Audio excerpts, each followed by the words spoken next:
নমস্কার, আশা করি সকলেই খুবই ভালো আছেন। আজকের রেসিপিটি হচ্ছে মসুর ডালের বাটা দিয়ে মেথি শাক। এটি খেতে কিন্তু ভীষণ সুন্দর হয় আর এটি বানানো খুব সোজা। প্রথমেই একটি কড়াই গরম করে তার মধ্যে 2 থেকে 3 চামচ মতো সরিষা তেল দেব, দিয়ে অল্প জিরে দেব।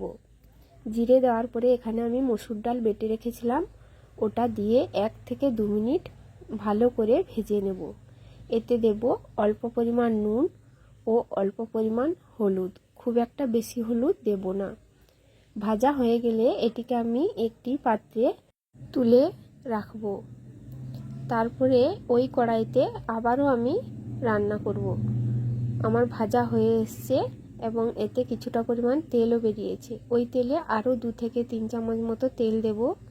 তেল দিয়ে ওতে দেব গোটা শুকনো লঙ্কা ফোড়নের জন্য, অল্প জিরে, তারপরে দেব থেতো করে রাখা রসুন ভালো করে ভাজা হয়ে গেলে এর মধ্যে একটি বড় সাইজের পেঁয়াজ কুচনো এখানে দিয়ে দেব।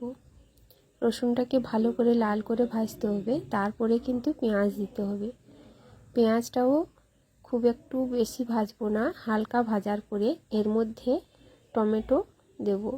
টমেটো কুচনো দিয়ে আবারও 1 মিনিট ভালো করে ভেজে নেব। টমেটোটা ভালো করে ভাজতে হবে, না হলে কিন্তু এর একটি কাঁচা গন্ধ থেকে যাবে। টমেটো ভাজা হয়ে গেলে এর মধ্যে ছোট করে কুচানো গাজর ও আলু দিয়ে ভালো করে 1 থেকে 2 মিনিট লাল করে ভেজে নেব।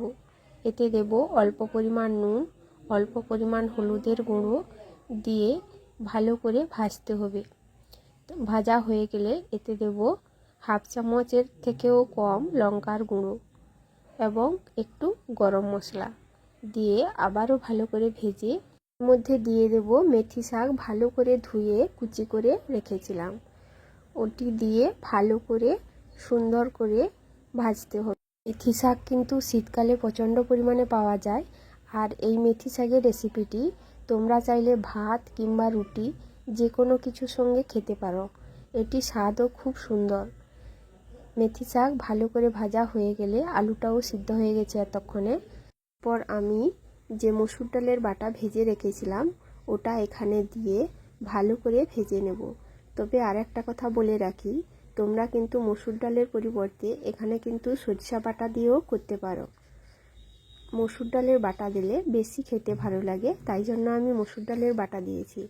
আর তোমরা যদি আমার চ্যানেলে নতুন হয়ে থাকো তাহলে কিন্তু অবশ্যই সাবস্ক্রাইব করবে। তার সঙ্গে আমার ভিডিওগুলো যদি তোমাদের ভালো লাগে তাহলে কিন্তু কমেন্ট করে জানাবে কেমন হয়েছে। এরপরে আমি এখানে অল্প পরিমাণ জল দেব। জল দিয়ে কিন্তু 1 থেকে 2 মিনিটের জন্য লো আঁচ রেখে ঢাকনা দিয়ে দেব। 1 থেকে 2 মিনিট পরে ঢাকনা খুললে আমার পুরো জলও শুকিয়ে যাবে এবং সঙ্গে আলু গাজর শাক সব কিছু সেদ্ধ হয়ে যাবে। আর এটি আজকে আমি ভাতের সঙ্গে খাবো, তোমরা চাইলে কিন্তু রুটির সঙ্গেও খেতে পারো। তোমাদের সকলকে অসংখ্য ধন্যবাদ আমার এই ভিডিওগুলো দেখার জন্য।